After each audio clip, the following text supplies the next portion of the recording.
Welcome to the Tech Egg. Don't get scrambled. Enjoy the video.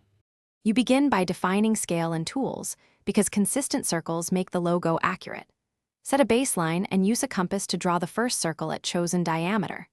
Once done, step the compass center 15 mm to the right and repeat 3 times so you have 4 equal touching circles. Make sure centers sit on the same horizontal line. This ensures the rings align perfectly. Keep lines light so you can refine and erase later without damaging paper. Now you refine the ring thickness and the interlocking look. Draw a slightly smaller concentric circle inside each outer ring to define the band. Typically reduce radius by about 10% for authentic width. Carefully erase inner arcs where rings should appear behind neighbors, creating the interlaced overlaps Audi uses.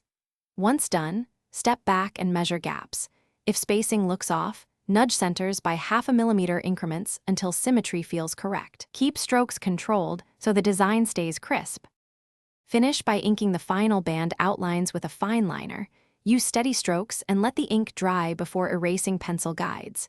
If you want a crisp, scalable logo, scan and trace in vector software, aligning nodes to the drawn centers so proportions remain exact.